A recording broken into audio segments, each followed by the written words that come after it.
Hey physics students, so in Unit 1 we talked about measurement, and we finished Unit 1. We've talked about measurement, we've talked about significant digits, and we've talked about how we, the metric system, and now we're going to move into Unit 2. Unit 2 is about what we call motion, right?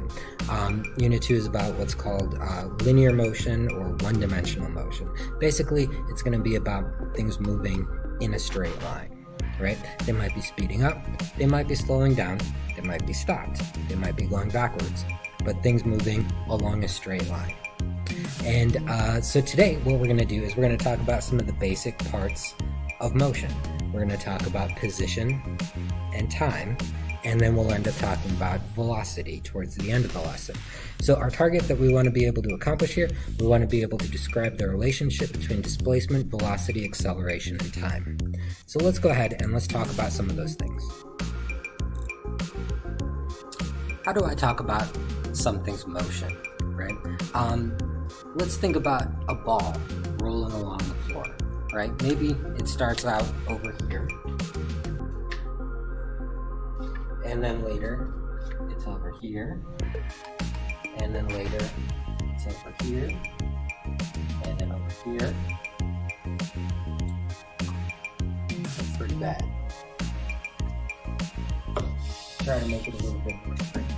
So here, and then later it's here, and then later it's here, and then later it's here.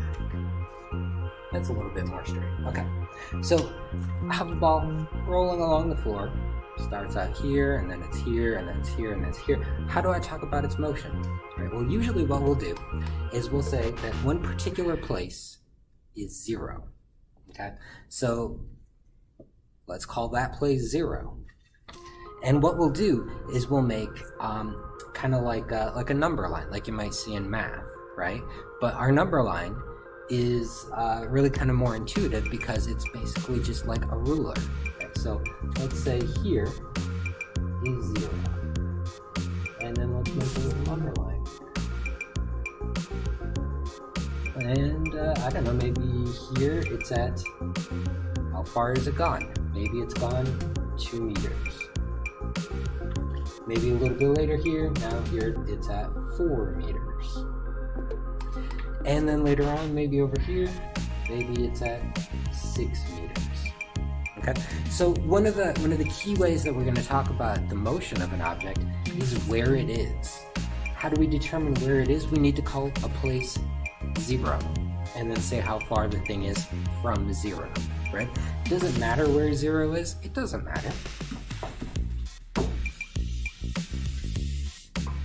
I could have said this was 0. And then when it was over here, it was here before it was here. So maybe this was negative 2 meters. And this was negative 4 meters. And this is a negative 6. It doesn't matter where 0 is. You can put 0 anywhere. We could put 0 in the middle. We could say this was 0. And then this is at 2 meters. And this is at 4 meters. And this was negative 2 meters. It doesn't matter where 0 is. 0 is just wherever you called 0, right? It's wherever we start measuring. So when we talk about where the object is, we call that the object's position. Okay? And when we work with our physics mathematically, we'll use a variable. For position, we'll use the variable x. When you see the variable x, that stands for the object's position, right? And when we measure position, we usually measure things in what are called in a standard unit. When we're going to do math in physics, our quantities have to be in a standard unit. We can measure position in centimeters. We can measure it in feet. We can measure it in miles. But the standard unit for measuring a position is the meter, right? So whenever we do math, we have to have our measurement in meters. Okay?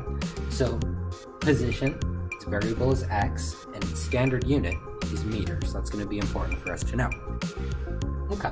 Now, what's going to be more important to understand than position is what's called the change in position.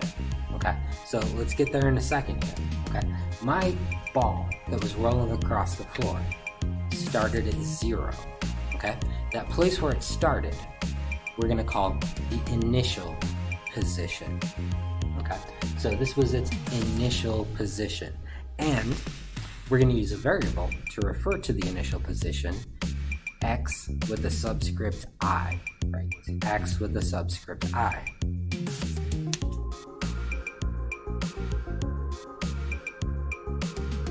The little subscript I tells me it was the initial position, right? X for position, I for initial. Okay, so I would say the initial position is 0, and that ball is going to move along and it's going to go somewhere else, and the place where I stop looking at it, whatever, where it ends, we call its final position, right? Maybe I stopped looking at it here. Maybe it kept going, but this is where I'm done being interested in it. We'll call this the final position. And for final position, we use x with the subscript f, x sub f. X subscript f. For final position, x for position and f for final, right? Final position. So my ball moved from the initial position of 0 to the final position of 4. Forget about that. That's unimportant for us right now. Okay, so how far did my ball move? All right. When we talk about how far something moved, what we do is we call it the displacement. For the displacement is basically how far is it from where it started. Okay. It's not exactly the same as how far did it go, right? How far did it go depends on the path it took. We'll talk about that in a second. But this is what's called the displacement. It's how far is it from where it started. So how far is my ball from where it started? It's a pretty easy problem to figure out. Most of you can probably see it's 4 meters from where it started, right? What if I had called a different place 0? It's 4 meters away, right? What if I had called this one 0? Then this one would be 2 meters. And this one would be negative 2 meters.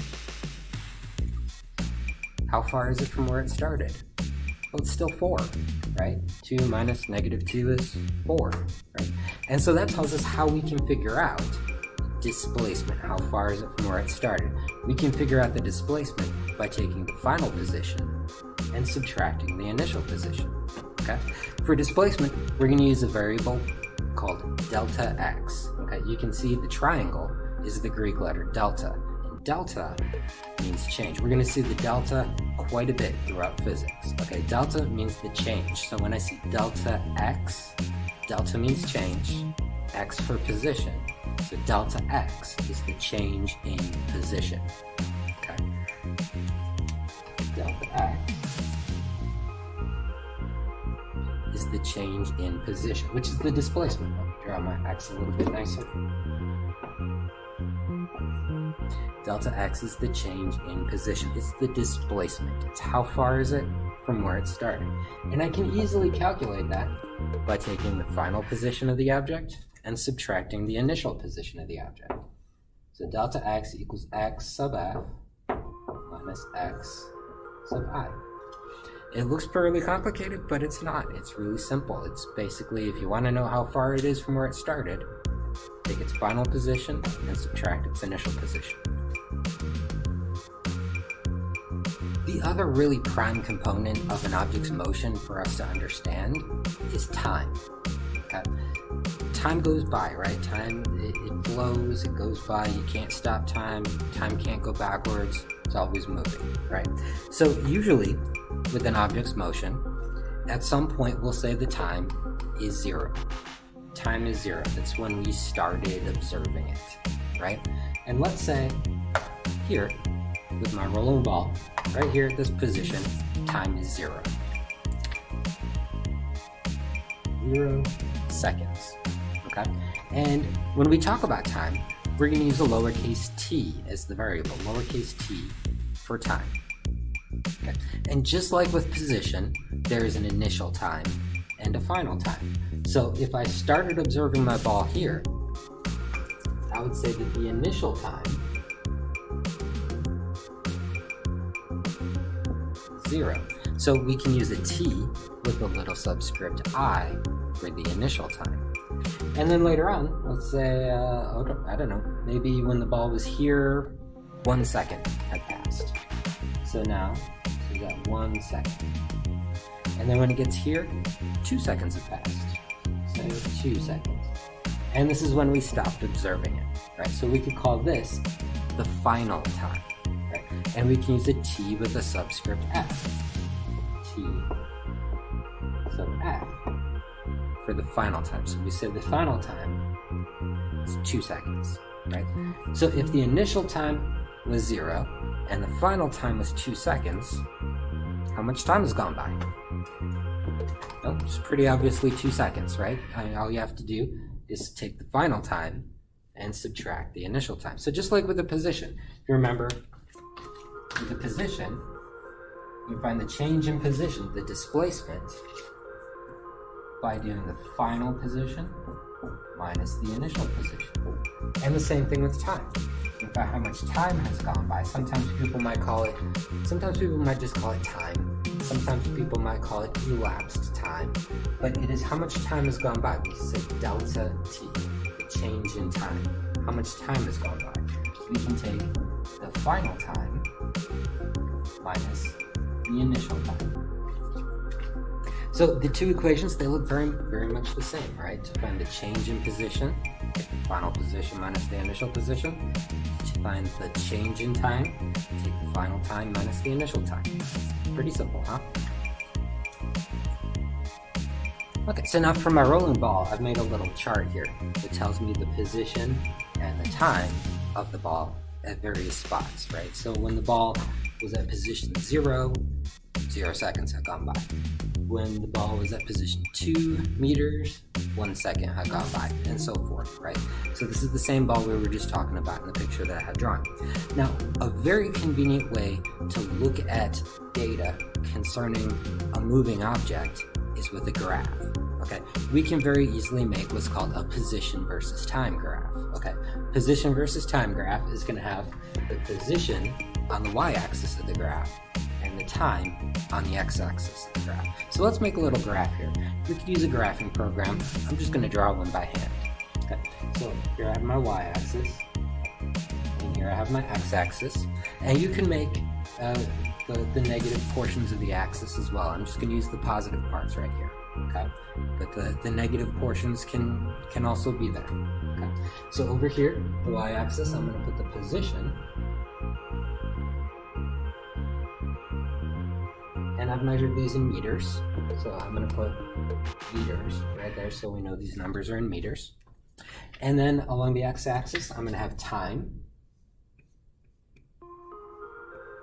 And we've measured that in seconds, so I'm going to put seconds right there so we know it's measured in seconds. Okay, I'm going to number my axis. So looking at my times, it's going to be convenient to just number 1, 2, 3. 1, 2, 3. And then looking at my x-axis, I've got, 2, 4, 6. So I'm going to number 1, 2, 3, 4, 5, 6. Here's 2. 4, 6. Okay. Now let's put some points on the graph, right? When my ball was at 0 meters, it was at 0 seconds. So it's right here at the origin. When my ball was at 2 meters, when the position was 2 meters, the time was 1 second.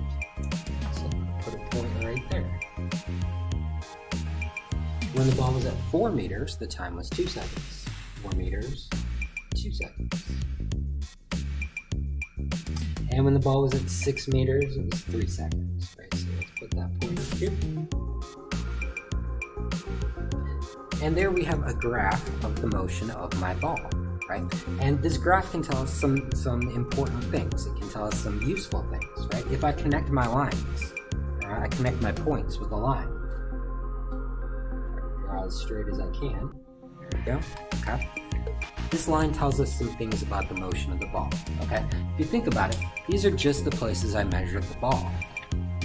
Was the ball at some point between 2 and 4? Was it at some point at 3 meters? Yeah, it was, right? And I can look at my graph and I can find 3 meters here, and I can see that at this time, the ball was at 3 meters, right? So there's 3 meters,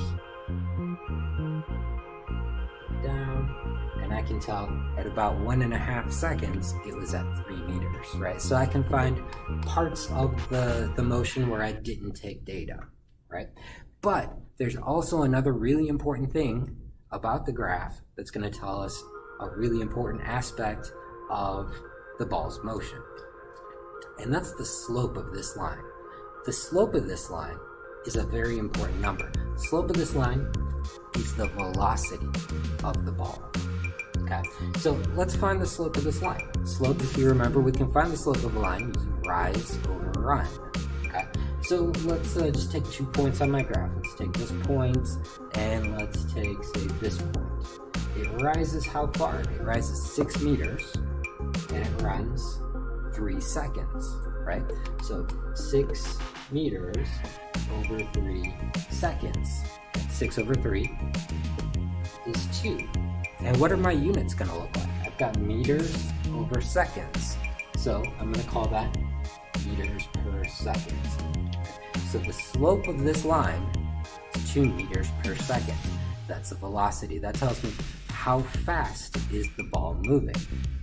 If I have a straight line, like this is a straight line, I know that my ball was going at what we call a constant velocity. It means the velocity wasn't changing. If I have a line that looks different, let's say I have a line that's curved instead. What if my line goes like that? What does this tell me about the ball's motion? Well, here, the line is not very slopey down here. But when we get up here, we get a much larger slope, right? What this tells me is that in this part of the ball's motion, its velocity was lower, and then here its velocity was higher. So a ball doing this is speeding up. What about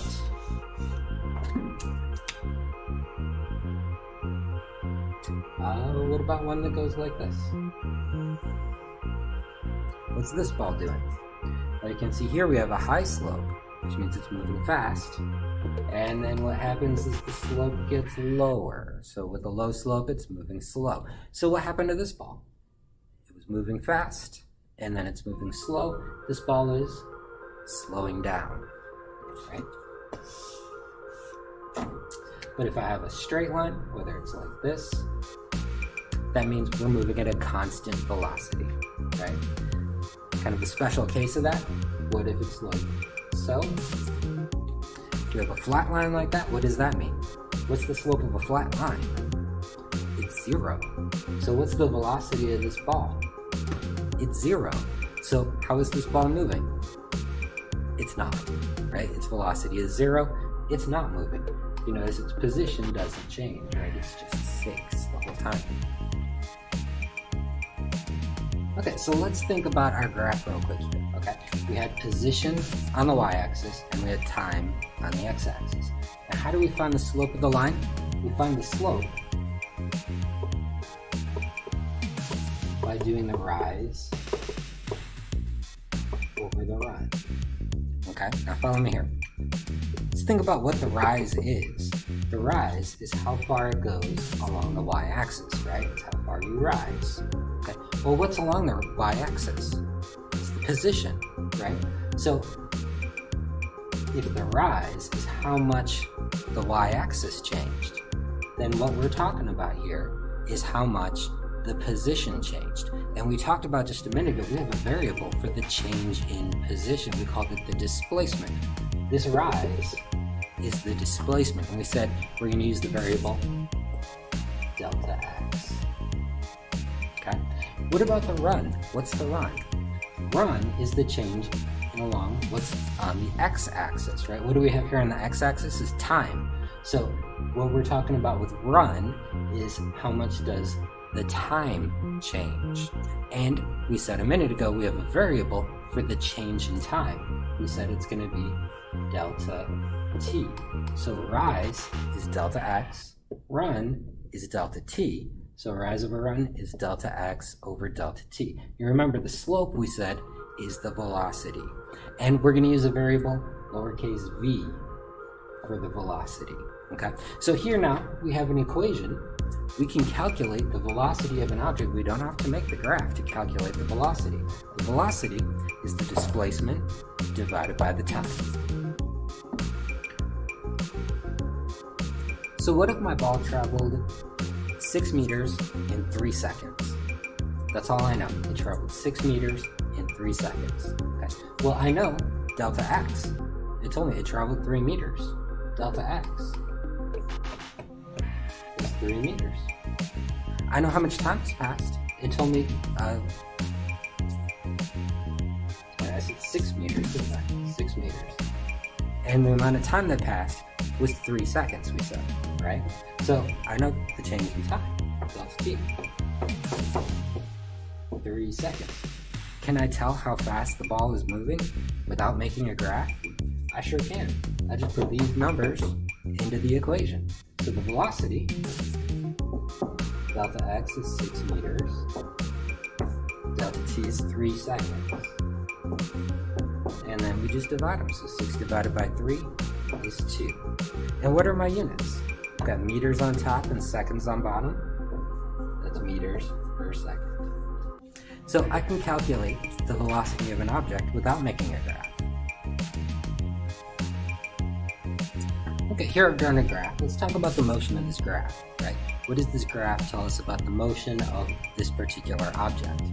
Okay. What about at this beginning section here? You can see this is the first 2 seconds of its motion. The line is flat. What does that tell us about its motion? Well, it tells us that it's not moving during that time, right? Its position is 0, and 2 seconds later, its position is still 0. The slope of that flat line is 0, so its velocity is 0. It's not moving, right? What happens then? You can see the line goes down into the negatives. What does that mean? That means, the line is going down. This object is moving backwards. It's moving in the negative direction. Oftentimes, we'll say one direction is positive and the other direction is negative, right? I mean, really, which way is forward and which way is backward is kind of arbitrary. It doesn't really matter, but, usually we'll say one particular direction, usually either to the right or up, is positive, and the other direction, to the left or down, is negative, right? It's arbitrary, but you just define one direction as positive and the other direction is negative. So here, my object is moving in the negative direction. How far does it move? Well, it moves down to 3 meters in the negative direction. And it takes, let's see, what time was it there? We said 5 seconds. So from 2 seconds to 5 seconds, it was moving in the negative direction. It moved 3 meters in the negative direction. If you want, you can find its velocity. It moved 3 meters in 3 seconds. So it was 1 meter per second in the negative direction. We might say it was negative 1 meters per second. What happens after that? What happens right here is the object changes direction. Does it stop? No.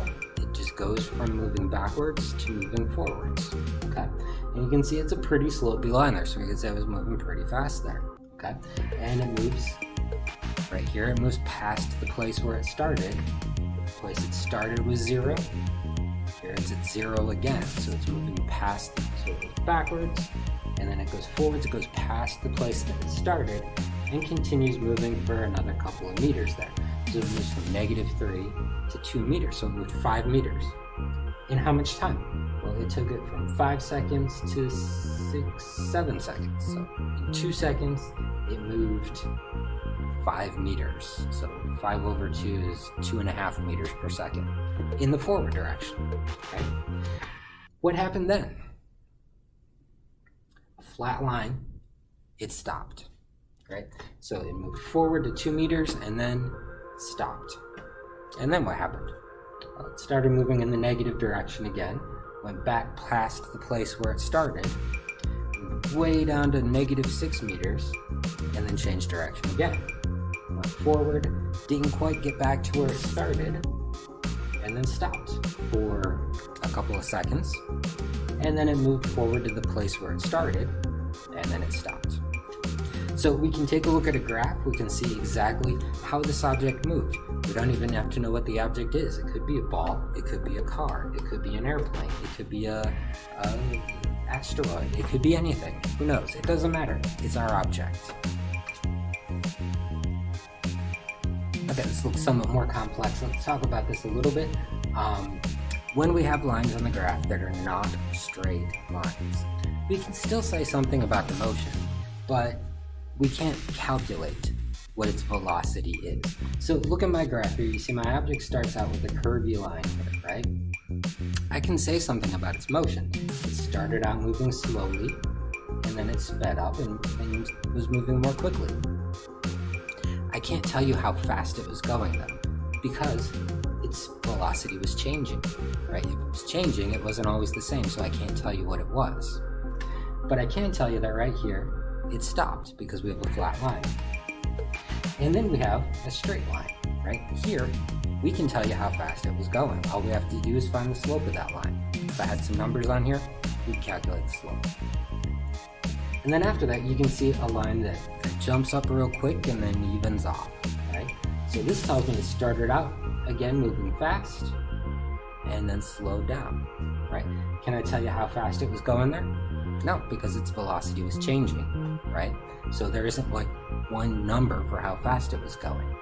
So I can't tell you what its velocity was because it didn't have just one velocity. It changed, right?